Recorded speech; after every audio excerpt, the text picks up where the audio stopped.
નમસ્કાર વિદ્યાર્થી મિત્રો, હું પૂર્વી પટેલ પ્રકરણ વિધાનના રૂપોને તેના પ્રકારોમાં જટિલ સંયુક્ત વિધાન માટેના સત્યતા કોષ્ટકની રચના વિશેની આપણે માહિતી જોઈશું। એમાં પોઈન્ટ 1 જોતા પહેલા એક બાબત ધ્યાનમાં રાખવાની છે કે સ્તંભ અને હરોળ કોને કહીશું।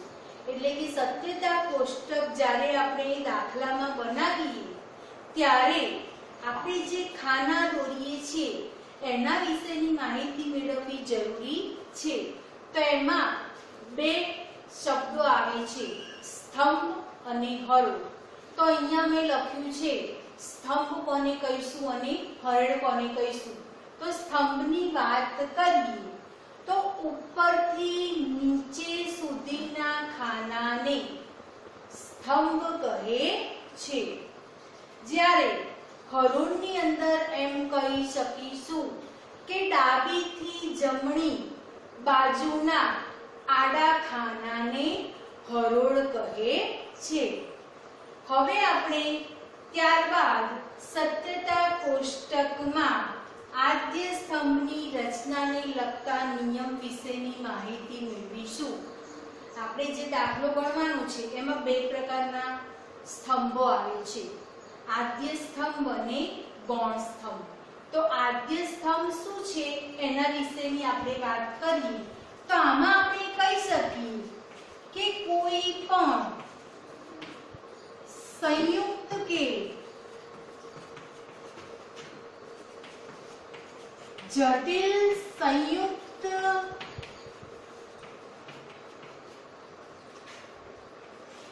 વિધાનમાં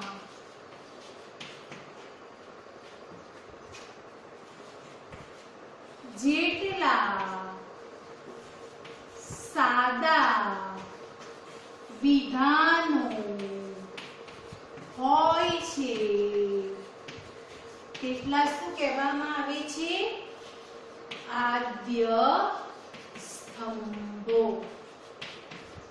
કહે છે। એટલે આપણે કોઈ પણ દાખલો ગણીએ એની અંદર કહી શકાય કે જેટલા સાદા વિધાનો હોય તેટલા આદ્ય સ્તંભો હોય છે। પછી બીજી એક બાબત ધ્યાનમાં રાખવાની છે કે એકનું એક આદ્ય સ્તંભ એક કરતા વધારે વખત આવતું હોય તો પણ તેની ગણતરી એક આદ્ય સ્તંભ તરીકે જ કરવી। એટલે કે કહી શકીએ કે એકનું એક આદ્ય સ્તંભ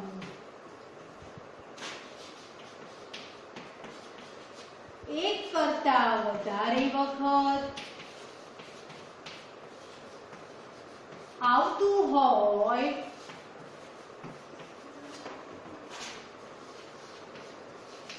તો તે સ્તંભ એક વાર લખવું। આના માટે આપણે એક ઉદાહરણ જોઈએ તો કહી શકાય, દાખલા તરીકે એ વિકલ્પન કૌંસમાં બી શરતી સી। તો તમે આ ઉદાહરણમાં જોઈ શકો છો કે આદ્ય સ્તંભ આમાં 3 આવ્યા, બરોબર? આમાં આદ્ય સ્તંભ 3 આવ્યા તો સાદા વિધાનો 3 કહી શકાય। એટલે કે સાદા વિધાનો 3 આવ્યા તો આદ્ય સ્તંભ 3 કહી શકાય। તો આની અંદર એકનું એક સાદું વિધાન બે વાર આવતું નથી। એકનું એક સાદું વિધાન બે વાર આવે તો આદ્ય સ્તંભની ગણતરી એક જ વાર કરવી। હવે હું બીજું ઉદાહરણ લખું છું, એ સમુચ્ચય ડબલ નિષેધ એ। તો આ ઉદાહરણમાં તમે જોઈ શકો છો એ બે વાર આવ્યો તો આદ્ય સ્તંભની એક જ વાર ગણતરી કરવાની। એટલા માટે મેં અહીંયા કીધું કે એકનું એક સાદું વિધાન બે વાર આવતું હોય તો આદ્ય સ્તંભ દાખલાની અંદર એક જ વાર ગણવું। હવે એના પછીનો મુદ્દો આપણે જોઈએ તો સત્યતા કોષ્ટકમાં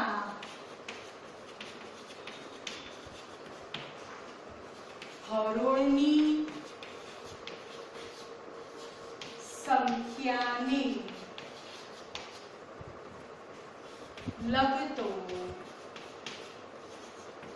નિયમ। આની અંદર એક સૂત્રને ધ્યાનમાં રાખવાનું છે કે જ્યારે આપણે સત્યતા કોષ્ટકનો દાખલો ગણીશું ત્યારે આપણે હરોળ બનાવીએ છીએ। એ હરોળ શેના આધારે બનાવવી તો એક સૂત્ર ધ્યાનમાં રાખવાનું છે, હરોળની સંખ્યા બરાબર 2 ની n ઘાત અને n બરાબર સાદા વિધાનની સંખ્યા। આ સૂત્રને ધ્યાનમાં રાખીને આપણે આડી હરોળ બનાવીએ છીએ। તો હવે હું એક ઉદાહરણ આપીશ એટલે તમને ખ્યાલ આવશે કે હરોળ કેવી રીતે બનાવવી। તો દાખલા તરીકે એ શરતી ડબલ નિષેધ એ। તો આ ઉદાહરણમાં તમે જોઈ શકો છો કે સાદા વિધાનની સંખ્યા એ 2 વાર આવે તો પણ એક જ ગણવાની, એટલે સાદા વિધાનની સંખ્યા 2 એકની એક 2 વાર છે એટલે હું અહીંયા એક જ ગણું છું। તો આ સૂત્રને ધ્યાનમાં રાખીને 2 ની 1 ઘાત એક કેમ લખી, આ એ એક જ ગણતરી કરવાનો એટલે આ સાદા વિધાન તરીકે અહીંયા એક જ મૂકવાનો બરાબર 2 ગુણ્યા 1 એટલે 2 એકા 2। તો આ ઉદાહરણમાં હરોળ કેટલી થશે 2 થશે। આ સૂત્ર પ્રમાણે આપણે કરવાનું છે એટલે હરોળ 2 થશે। હવે તમને હું બીજું એક ઉદાહરણ આપું છું, દાખલા તરીકે બી વિકલ્પન નિષેધ 8। તો આ ઉદાહરણમાં તમે જોઈ શકો છો કે સાદા વિધાનની સંખ્યા 2 છે, 1 અને 2। તો આપણે સૂત્ર પ્રમાણે બનાવીએ તો 2 ની 2 ઘાત, કેમ 2 લખ્યા મેં ઉપર, સાદા વિધાન 2 છે એટલા માટે 2 ની 2 ઘાત બરાબર 2 ને કેટલી વાર ગુણવાના 2 વાર, તો 2 દુ બરાબર 4। હવે હું ત્રીજું ઉદાહરણ આપું છું, દાખલા તરીકે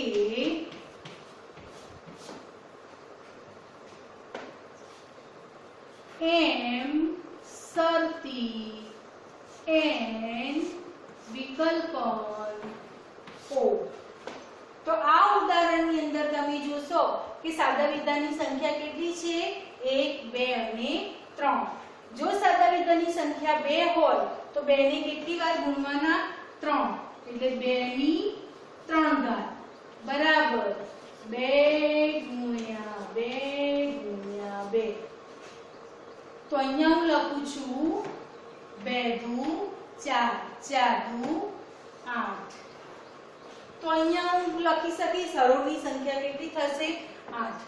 વિદ્યાર્થી મિત્રો, તમારી ચોપડીની અંદર જે પણ દાખલા આવે છે એ દાખલામાં આ 3 જ ઉદાહરણને ધ્યાનમાં રાખીને આવે છે। જો સાદા વિધાનની સંખ્યા 1 હોય તો હરોળ થશે 2, જો સાદા વિધાનની સંખ્યા 2 હોય હરોળ થશે 4, જો સાદા વિધાનની સંખ્યા 3 હોય તો હરોળ થશે 8।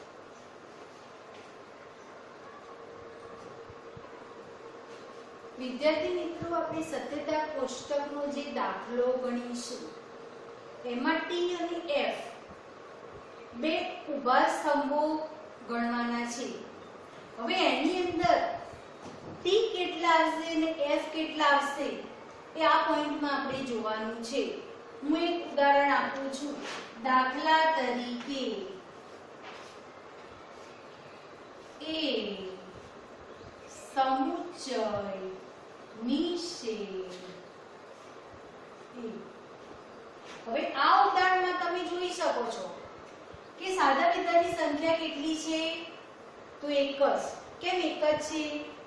એ ભલે 2 વાર આવે પણ આગળ તમને મેં કીધું હતું કોઈ પણ સાદું વિધાન 1 કરતા વધારે વાર આવતું હોય તો પણ તેની ગણતરી કેટલી વાર કરવાની 1 જ વાર કરવાની।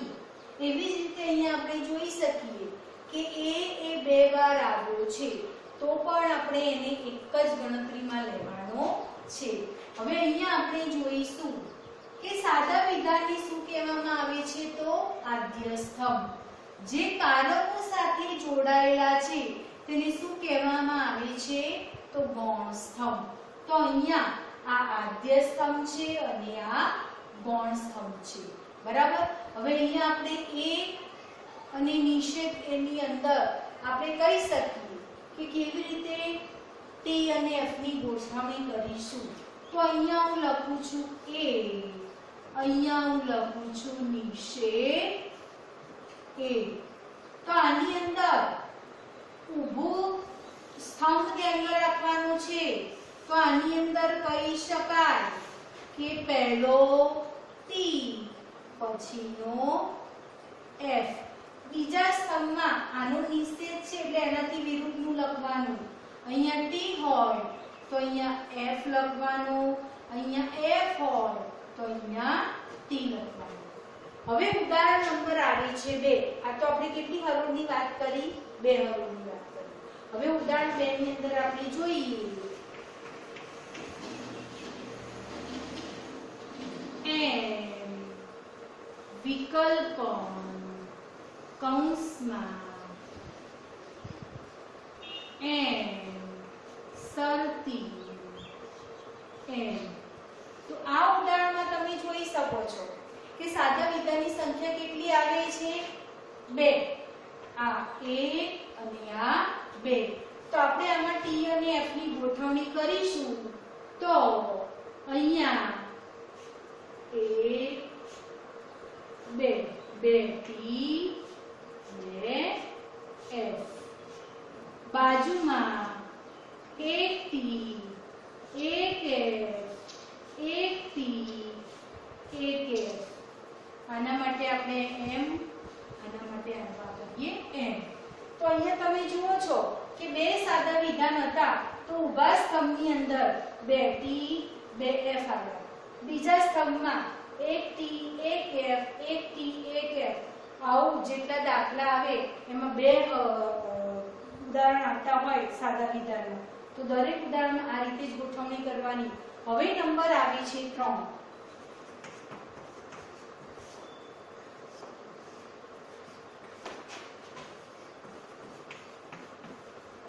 તો આ ઉદાહરણમાં તમે જોઈ શકો છો સાદા વિધાનની સંખ્યા કેટલી 1 2 અને 3.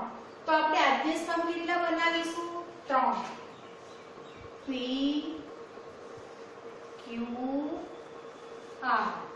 હવે આપણે આમાં શું કરીશું કે પહેલા આદ્ય સ્તંભની અંદર 4 ટી લખી દઈશું. 1 2 3 4. બીજામાં 4 એફ લખી દઈશું. 1 2 3 4. હવે આની અંદર જે અહીંયા 4 ટી 4 એફ હતા ને તો અહીંયા બીજા સ્તંભમાં 2 ટી 2 એફ કરી દઈશું. 2 ટી 2 એફ 2 ટી 2 એફ. હવે ત્રીજા સ્તંભની અંદર 1 T 1 F 1 T 1 F 1 T 1 F 1 T 1 F. તો આ 3 ઉદાહરણમાં તમે જોઈ શકો છો કે ટી અને એફ ની ગોઠવણી આપણે કેવી રીતે કરવી. 2 સાદા વિધાન હોય તો આપણે 4 પ્રકારની હરોળ આવશે. 1 સાદું વિધાન હોય તો 2 પ્રકારની હરોળ આવશે. 3 સાદા વિધાન હોય તો અહીંયા જોઈ શકો છો કે 8 હરોળ આવી. હવે 1 સાદું વિધાન હોય તો 1 ટી 1 એફ અને અહીંયા લખીશું આપણે 1 ટી 1 એફ. તો અહીંયા અહીંયા થઈ જશે ટી. બરાબર. હવે અહીંયા જોઈ શકો છો તમે કે 2 સાદા વિધાન હતા તો 2 ટી 2 એફ આયા, 1 ટી 1 એફ આવ્યું, 1 ટી 1 એફ આવ્યું. અને અહીંયા 3 સાદા વિધાનો હતા તો 4 ટી 4 એફ આયા, 2 T 2 F, 2 T 2 F, 1 T 1 F, 1 T 1 F, 1 T 1 F, 1 T 1 F. આ ઉપયોગ આપણે દાખલાની અંદર કરવાનો છે. હવે આપણે મનુયત્ન 1.4 ની અંદરનું એક ઉદાહરણ જોઈએ અને દાખલો આપણે ગણીશું. હવે અહીંયા તમે જોઈ શકો છો કે સાદા વિધાનની સંખ્યા કેટલી છે તો એક જ બરાબર હવે દાખલો આપણે ગણીએ તો પહેલા લખીશું આદ્ય સ્તંભ કોને કહીશું જેટલા સાદા વિધાન છે એને હવે સાદા વિધાન કેટલા છે તો એક જ તો અહીંયા હું લખું છું બી હવે અહીંયા હું લખું છું ગૌણ સ્તંભ કોને કહીશું જે કારકો સાથે જોડાયેલા છે તેને બરાબર તો અહીંયા હું લખું છું ગૌણ સ્તંભમાં નિષેધ બી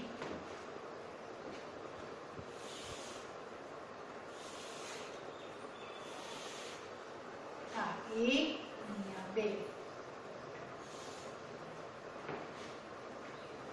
પહેલા એક ટી પછીનું એક એફ હવે બી નો અહીંયા નિષેધ છે તો જો બી નો નિષેધ હોય તો બી જે સાદા વિધાનમાં આવેલા છે એમાં ટી હોય તો અહીંયા વિરોધ કરી દેવાનો એનો એફ થાય અને અહીંયા એફ હોય તો એનો અહીંયા ટી થાય હવે અહીંયા હરોળ આવી છે બે તો આ બંનેની સમજૂતી આપવાની પહેલા નંબરમાં લખવાનું જો બી સત્ય હોય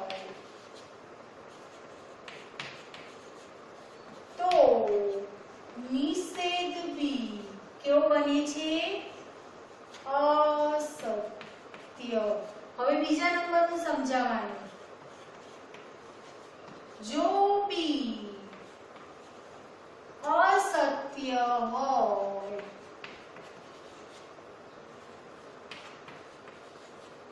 તો નિષેધ બી કેવો બને છે સત્ય આ તમારો દાખલો પૂરો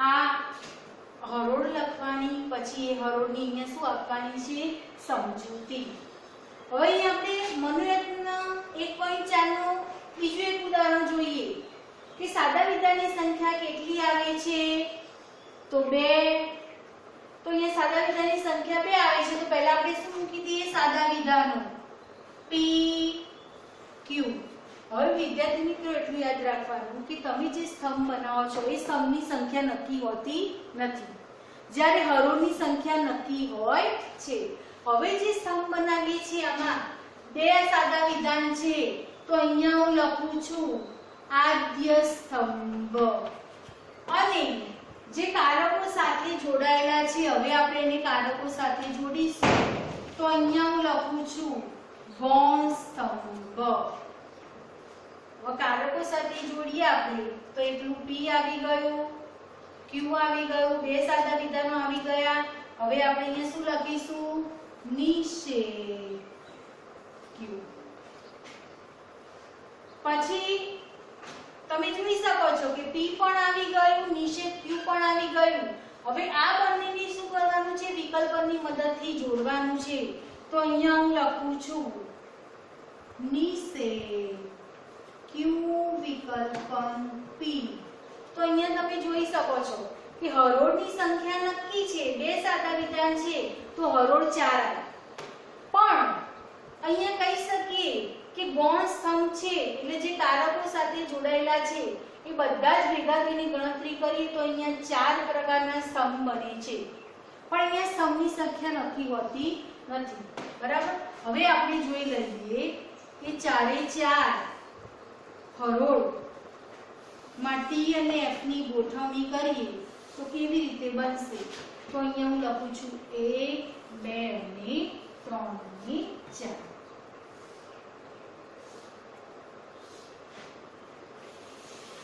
આવા ખાના બનાવી દેવાના એટલે ટી અને એફ ની ગોઠવણી કરો તો તકલીફ પડે નહીં હવે તમે જોઈ શકો છો કે મેં તમને કીધું હતું બે સાદા વિધાન હોય તો આ બે તો ટી અને એફ ની ગોઠવણી કરી દેવાની 2 T 2 F 1 T 1 F 1 T 1 F હવે તમે જોઈ શકો છો કે q કયા સ્તંભમાં છે તો સ્તંભ નંબર 2 માં તો આપણે અહીંયા લખીશું 2 નો કયું કારક આવ્યું? નિષેધ. તો અહીંયા નિષેધ કરી દઈશું. અને નિષેધમાં કીધેલું છે કે t હોય તો f થઈ જાય, f હોય તો t થઈ જાય, એટલે વિરુદ્ધ લખી દેવાનું. f t f t. હવે છેલ્લા સ્તંભની અંદર તમે જુઓ છો કે નિષેધ q ક્યાં છે? તો ત્રીજા સ્તંભમાં. તો અહીંયા હું નંબર લખું છું 3. પછી p ક્યાં છે? તો પહેલા સ્તંભમાં. તો અહીંયા હું લખું છું a. હવે આપણે એનું શું કરવાનું છે? વિકલ્પન. તો અહીંયા હું લખું છું વિકલ્પન. હવે તમે જે શરૂઆતમાં 5 કારકો ભણ્યા હતા એમાં યાદ કરો વિકલ્પનનો નિયમ. વિકલ્પનનો નિયમ f f હોય તો f, બાકીના બધા t. તો આપણે આ ઊંધું જોવાનું, અહીંથી અહીંયા જોવાનું, અહીંથી અહીંયા જોવાનું. તો ત્રીજી હરોળમાં તમે જોઈ શકો છો કે ff આપેલા છે. તો અહીંયા હું પહેલા નિયમ અપનાવી દેવાનો. તો અહીંયા હું લખું છું f. નિયમ અપનાવી દીધો મેં, નિયમ લાગુ પાડ્યો. બાકીના બધા આવે છે t. આ બાકીના બધા મેં લખી દીધા t. હવે આપણે આ ચારે ચાર હરોળની સમજૂતી આપવાની છે. તો અહીંયા હરોળ નંબર 1 માં લખું છું સાદા વિધાનો જોવા. તમે જે સમજૂતી આપો એમાં સાદા વિધાન લેવાના અને છેલ્લો સ્તંભ લેવાનો, વચ્ચેના હોય એ લેવાના નહીં. તો અહીંયા હું લખું છું જો p. p કેવો છે? સત્ય. q કેવો છે? સત્ય. તો આ આખું જટિલ સંયુક્ત વિધાન કેવું બન્યું? સત્ય. એટલે અહીંયા હું લખું છું જો p સત્ય સત્ય, q સત્ય હોય તો નિષેધ q વિકલ્પન p જટિલ સંયુક્ત વિધાન કેવું બને છે? સત્ય. આ પહેલા હરોળનું સમજાવ્યું. હવે બીજા હરોળની વાત કરીએ તો બીજા હરોળમાં p સત્ય છે, q અસત્ય છે. તો આખું જટિલ સંયુક્ત વિધાન સત્ય બન્યું. તો હું અહીંયા સમજાવું કે જો p સત્ય, q અસત્ય હોય તો નિષેધ q વિકલ્પન p જટિલ સંયુક્ત વિધાન કેવું બને છે? સત્ય. હવે નંબર 3. જો p અસત્ય હોય, q સત્ય હોય તો જટિલ સંયુક્ત વિધાન અસત્ય બને છે.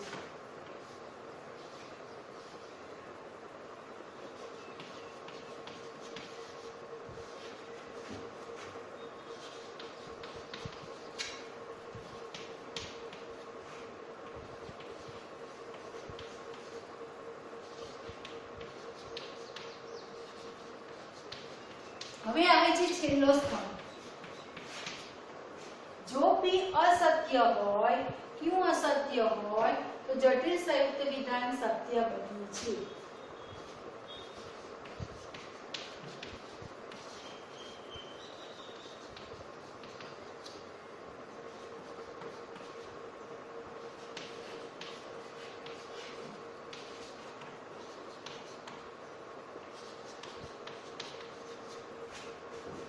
તમે જે આજે સમજૂતી આપી એ 4 હરોળની આપવાની છે.